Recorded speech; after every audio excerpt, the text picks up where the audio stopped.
Good Sunday. I'm Meteorologist Ed Matthews. Thank you for joining us on WFMY Plus. I've got the latest weather information for you as we've been tracking some storms rumbling through our part of the Piedmont. But as we head through the afternoon, I think we're going to see some welcome improvements. Now, we remain with our weather impact alert. We've had scattered storms and some heavy downpours across the area this morning.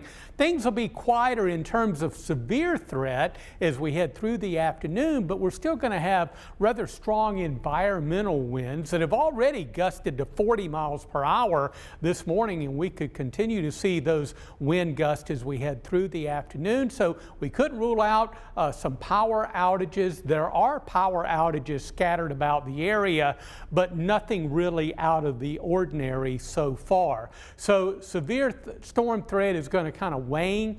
And then as we go through the afternoon, the environmental winds could cause at least some minor damage and power outages.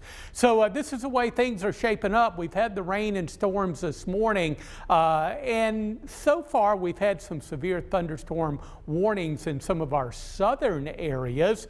Damaging winds, we haven't heard of any damage with any of the severe storms. And in terms of tornadoes, there's still a threat, but we're going to see that threat really shift on down into eastern North Carolina over the next several hours. But again, the environmental winds are going to remain rather gusty right on through the rest of the afternoon. We take a look at the wide view of the radar. We have this line of showers and storms and some heavy rainfall moving through Durham and over to Chapel Hill, down through Sanford and Southern Pines, down into eastern areas of South Carolina and coastal Georgia. Some of the heaviest rain right now is over North Carolina. We have a severe thunderstorm warning that's currently in effect for Moore County and Lee County. But these showers and storms will continue to move on to the east, and we're already seeing improvements from Winston-Salem and points to the west. Rather quiet weather as we see this line moving through the Triad. The trend, and we talked about things would really start to wind down around noontime, around lunchtime. Hey, an hour early will be fine, but Burlington, you're still getting some heavy downpours there. Eastern areas of Randolph County seeing some heavy downpours. Chatham County, of course, Lee County getting some heavy rain. Some of that heavier rain around Troy and Biscoe is now moving into areas of Moore County. So this batch of heavier rain will continue to move on down into eastern North Carolina. Now, technically, we're still under the severe thunderstorm watch that covers all of our viewing area from the foothills all the way down into eastern North Carolina. We may see this western area kind of chopped off from this risk as we go through the afternoon. We'll wait and see about that. But again, the severe weather threat is going to shift down into eastern North Carolina, along with the tornado threat as well, as that line of storms may re-energize as they move into coastal Carolina, where dew points are high, good bit of moisture in the atmosphere, and a little bit more available daytime heating. Earlier, the immediate Triad was in the tornado watch. That part has been kind of cut off now. So the western edge is Alamance County, Chatham, Lee, and Moore counties, and then points onto the east. This watch is until 2 o'clock. So this just demonstrates here that the threat is really decreasing from the Triad west and shifting more into eastern North Carolina. And that's what we would expect given the line of storms tracking onto the east. Now, even though the storm threat is going to really kind of go downhill through the afternoon, the environmental winds are going to stay up. As a matter of fact, our entire viewing area in North Carolina and Southern Virginia under a wind advisory, and that runs until 2 o'clock this afternoon. We've already had wind gusts of 40 miles per hour in parts of the Piedmont, and I think that'll continue through the afternoon. The winds will lessen somewhat during the evening and overnight, but it's still going to be rather breezy tonight, and I would expect maybe a 25, possibly even a 30 mile per hour wind gust coming up on Monday. By then, certainly the severe weather threat will be gone.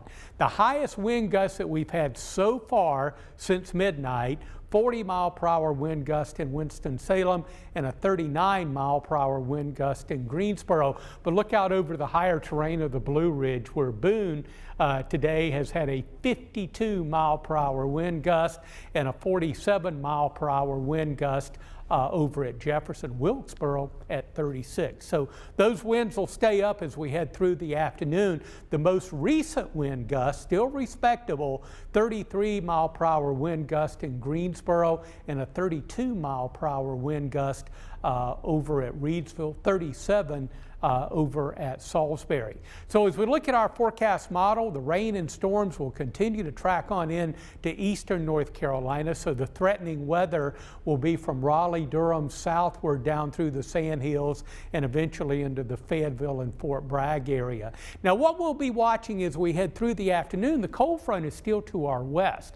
What may happen, this is not a definite, but what may happen, a secondary line of storms may develop right near the immediate Triad and then track to the east. That's not a guarantee, but some of our forecast models are suggesting that that may happen.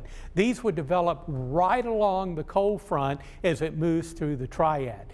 If they do develop, we couldn't rule out the possibility of maybe one or two strong or severe storms with that. So we'll be watching radar very closely, even though overall the major threat for severe weather will track on to the east. The cold front still to our west, but the line of storms tracking east of the Triad. The front will move offshore late tonight and early on Monday morning, but still the pressure gradient, low pressure up over eastern Canada and high pressure building in from the west. So the winds are going to stay up a bit over the next 24 to 36 hours, but we do have an opportunity to really dry out. And after today, this upcoming week is going to be nice and dry in the Piedmont.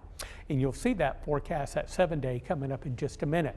So the rain and storms are tracking on east, but the environmental winds will stay up. Already 40 mile per hour wind gusts. We could see more of those for the afternoon.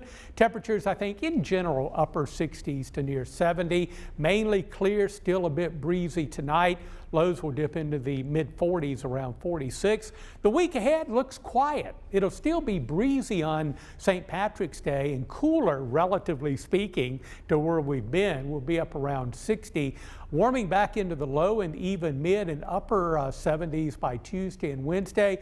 Little dry front. It looks dry right now. No real rain expected. That'll move through the area on Thursday. Drop temperatures back into the mid-60s and near 60 coming up for Friday. So things are looking much improved.